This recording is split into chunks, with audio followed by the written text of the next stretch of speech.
The town of Red Rock had never been kind to wanderers, and Sarah Whitfield was a wanderer by both choice and desperation. Her boots worn thin, her dress faded from too many nights sleeping under stars instead of roofs, and her stomach gnawing at her. Resolve as she walked the dirt street, lined with sneers and whispers, because women alone in the West were seen as trouble, as weak, as prey.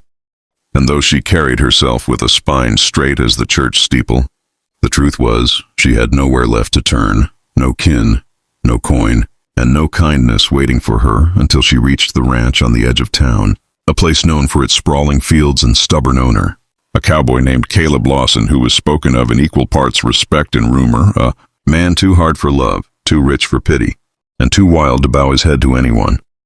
But Sarah's pride had burned down to embers, and she knocked on his door with trembling knuckles, her voice shaking as she asked, "Mr. Lawson, please, I need work, any work.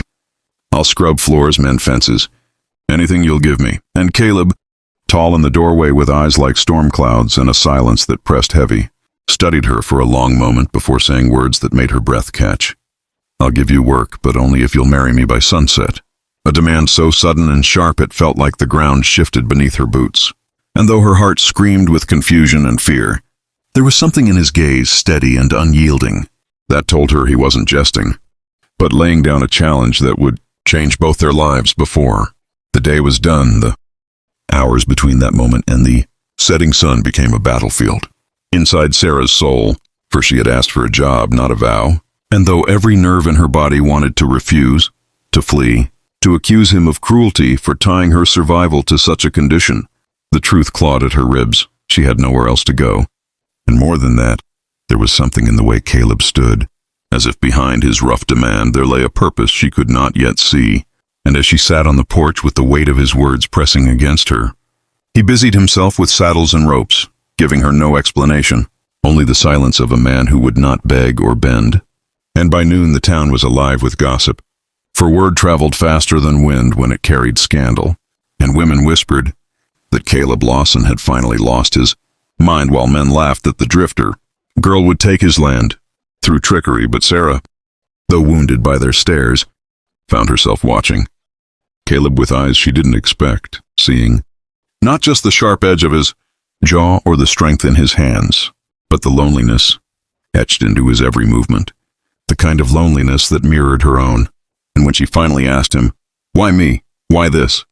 he only said, "Because I need someone who won't leave, and you need someone who won't let you fall." Words that struck her heart harder than any rejection ever had. And as the sun bent lower in the sky, painting the horizon with gold fire, Sarah realized that sometimes choices weren't about safety or sense, but about whether you dared to take the hand fate offered, even if it came from a cowboy who asked for forever in exchange for today. By the time the church bell tolled 6, the whole town had gathered at the edge of Red Rock, waiting to see if Sarah Whitfield would step into Caleb Lawson's shadow or vanish into the dust.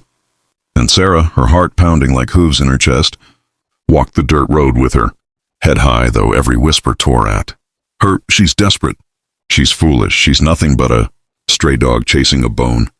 But when she reached the wooden steps where Caleb stood in his best coat, his hat pressed to his chest, she saw no mockery in his eyes, only a steady, unspoken promise that burned hotter than the sunset. And though her lips trembled as the preacher asked the question, her I-do broke free like a bird released from a cage, followed by Caleb's firm echo. And in that moment the whispers died, for the vows had been spoken. The deal sealed not in coin but in courage. And as Caleb slipped the simple band on her finger, he leaned close enough for only her to hear, whispering, "Now you'll never be alone again." And though she had walked into his ranch begging for work, she now walked out on his arm as his wife. Her life split clean in two, before sunset, unwanted and adrift. After sunset, bound and chosen, and though fear still curled in her belly, it was matched by a strange, fierce hope that maybe, just maybe, this wild gamble could turn into the home she had long prayed for. Marriage did not erase the hardships of the West, for storms still came, cattle still strayed, and neighbors still whispered. But as days bled into weeks, Sarah discovered that Caleb's vow at sunset was not born of desperation but of quiet devotion. For though he was a man of few words, his actions spoke louder than sermons. He rose early to mend the land, left notes of kindness by her breakfast plate. And when the town mocked her, he stood between them and her like a wall of iron, declaring without shame, "She's my wife, and that makes her stronger than any of you." And slowly, the whispers turned to respect, and the loneliness that had once crushed Sarah's heart melted beneath the steady rhythm of Caleb's presence, until one spring morning when she held a small bundle in her arms, their daughter, born of a marriage. That began with a dare, but grew into a bond stronger than the desert wind, and as she pressed her lips to the baby's forehead, tears streaming, Sarah whispered, "I came here with nothing, and now I have everything." While Caleb, standing by the window with the dawn light behind him, turned and said softly, "You asked me for a job, Sarah, but I needed a partner.